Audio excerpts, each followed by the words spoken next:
আমাৰ এজনী ভনী নিৰ্যাতিত হ'ব লগা হ'ল। গতিকে এই ভনীসকলৰ সুৰক্ষাৰ দায়িত্ব আমি ল'ব লাগিব। গতিকে মই বিনম্ৰতাৰে আজি লেংগুৱেজ বাকী ৰাইজক আহ্বান জনাইছোঁ, যাহক আমি সকলোৱে মিলিজুলি এইখন অসম কৰিব লাগিব। এইখন অসম শংকৰদেৱ মাধৱদেৱ আজান ফকীৰৰ অসম, য'ত কোনো ঘৃণাৰ স্থান নাই, য'ত কোনো হিংসাৰ স্থান নাই, য'ত কোনো অপৰাধৰ স্থান নাই, য'ত কোনো বেয়া কামৰ স্থান নাই। তেনেকুৱা অসম গঢ়িবৰ কাৰণে প্ৰতিজন মুছলমানে আগবাঢ়ি আহিব লাগিব। মই বিশ্বাস কৰোঁ যে কোনো মুছলমানে অপৰাধীক প্ৰশ্ৰয় নিদিয়ে, মই বিশ্বাস কৰোঁ। কিন্তু তাৰ মাজতে কিছু মানুহ আছে, নৰপিঠাচ আছে, যি নৰপিঠাচৰ কাৰণে সমগ্ৰ জাতিটোৱে আজি বিভিন্ন অপৰাধীক দৃষ্টিৰে দেখি যদি বেয়া কাম কৰিছে, সেই বেয়া কাম কৰা মানুহজনক ধৰি পুলিচৰ হাতত গতাই দিয়াৰ ব্যৱস্থা গ্ৰহণ কৰিব লাগিব, পুলিচৰ হাতত গতাই দিব লাগিব। গতিকে আমি এই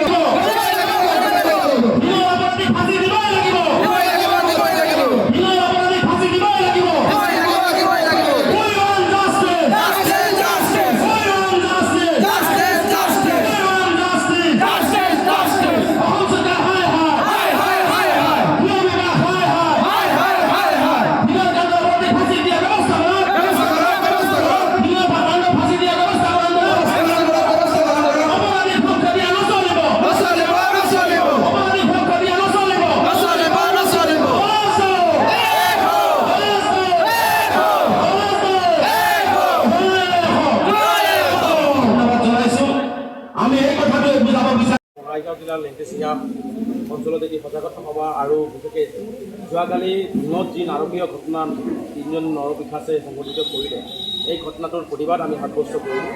আৰু আমি অপৰাধীক এইটো কথাই বুজাই দিব বিচাৰিছোঁ যে অপৰাধীক যিকোনো মূল্যৰ বিনিময়ত আমি পুলিচৰ হাতত গতাব লাগিব, আৰু অপৰাধীয়ে যাতে অপৰাধ কৰিব নোৱাৰে তাৰ কাৰণে আজি এই প্ৰতিবাদ আমি সাব্যস্ত কৰিছোঁ। আৰু যোৱাকালিৰ ঘটনাটোক আমি আমচুৱে তীব্ৰভাৱে নিন্দা কৰিছোঁ, গৰিহণা দিছোঁ। আৰু অসমত এই মুহূৰ্তত দেখিছোঁ মুখ্যমন্ত্ৰী ডাঙৰীয়া যিধৰণে আচলতে চৰকাৰখন চলাই আছে, তাত আচলতে আমাৰ মহিলাসকল, আই মাতৃসকল, ভনীসকল সুৰক্ষিত নহয়। আচলতে আইন শৃংখলা যে সম্পূৰ্ণ ব্যৰ্থ হৈছে, যোৱাকালি ঘটনাটো পুনৰ প্ৰমাণ কৰিলে। গতিকে মই মুখ্যমন্ত্ৰী ডাঙৰীয়াক আহ্বান জনাইছোঁ যে অপৰাধীক ধৰ্মীয় দৃষ্টিকোণেৰে নহয়, অপৰাধীক দৃষ্টিকোণেৰে তেওঁলোকক কঠোৰ শাস্তি দিয়াৰ ব্যৱস্থা গ্ৰহণ কৰক। প্ৰয়োজনত আইনী মেৰপাকৰ যিখিনি আছে সেইখিনি কাম সমাপ্ত কৰি তেওঁলোকক মুকলি আকাশৰ তলত ফাঁচি দিয়াৰ ব্যৱস্থা গ্ৰহণ কৰাৰ দাবী উত্থাপন কৰিছোঁ। ওদালগুৰিত যেতিয়া ঘটনা সংঘটিত হৈছিল তেতিয়াও আমি মুখ্যমন্ত্ৰীক কৈছিলোঁ যে ফাষ্ট ট্ৰেক কোৰ্টৰ জৰিয়তে এইটো আদালতৰ বিচাৰ কৰি খুব কম সময়ৰ ভিতৰত তেওঁলোকক বিচাৰ পৰীক্ষা সমাপ্ত কৰি ফাঁচি দিব লাগে। বঙাইগাঁৱৰ ঘটনাটোতো আমি তেনেকৈ মুখ্যমন্ত্ৰীক আহ্বান জনাইছিলোঁ। আজি আমি ঢেকীয়াজুলিৰ ঘটনাটোতো আমি আহ্বান জনাইছিলোঁ, কিন্তু দেখিছোঁ যে আইনৰ সুৰুঙা লৈ কেছবিলাক দীঘলীয়া হৈ যায়, যাৰ কাৰণে অপৰাধীবিলাকে শাস্তিবিলাক দেখা নাপায়, যাৰ কাৰণে অপৰাধী দিনক দিনে বৃদ্ধি হৈ আছে। গতিকে এই অপৰাধ নিৰ্মূল কৰিবৰ কাৰণে মুখ্যমন্ত্ৰীয়ে কঠোৰ হাতেৰে অপৰাধীসকলক দমন কৰিব লাগিব। আৰু মই স্পষ্টকৈ কৈছোঁ, ইয়াত কোনো জাত পাতৰ কথা নাই, সি যি ধৰ্মৰেই নহওক। যদি মুছলমান ধৰ্মৰ কোনো অপৰাধীয়ে অপৰাধ কৰিছে, মুখ্যমন্ত্ৰীয়ে কঠোৰ ব্যৱস্থা লওক। অসমৰ শদিয়াৰ পৰা ধুবুৰীলৈকে প্ৰতিজন মুছলমান মানুহে মুখ্যমন্ত্ৰীৰ সেই ব্যৱস্থাৰ লগত থাকিব, সেই শাসনৰ লগত থাকিব। কিন্তু মুখ্যমন্ত্ৰী ডাঙৰীয়াই লোকসভা নিৰ্বাচনৰ পিছত মানে কোনোবাই উৎসাহিত হৈ এইবিলাক কৰি আছে, এইবোৰ তৰল আৰু পাতল কথা কৈ পেলাই অপৰাধীক অপৰাধ কৰাৰ সুযোগ কৰি নিদিব।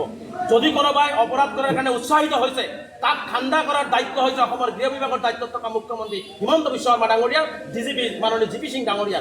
গতিকে যদি কোনোবাই উৎসাহিত হৈ অপৰাধ কৰি আছে, এই অপৰাধ দমনৰ দায়িত্ব তেওঁ ল'ব লাগিব।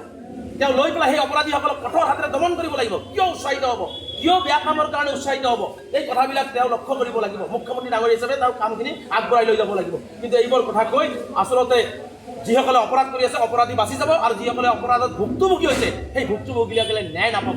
গতিকে মই নগৰ সেই নিৰ্যাতিত নাবালিকা ভনীজনীৰ আহু আৰোগ্য আমি কামনা কৰিছোঁ। আৰু যেতিয়ালৈকে নগাঁও আৰক্ষীয়ে, অসম আৰক্ষীয়ে হিংকাণ্ডৰ অপৰাধীসকলক ফাঁচী কাঠত নলমায়, তেতিয়ালৈকে আমাৰ আন্দোলন অব্যাহত থাকিব।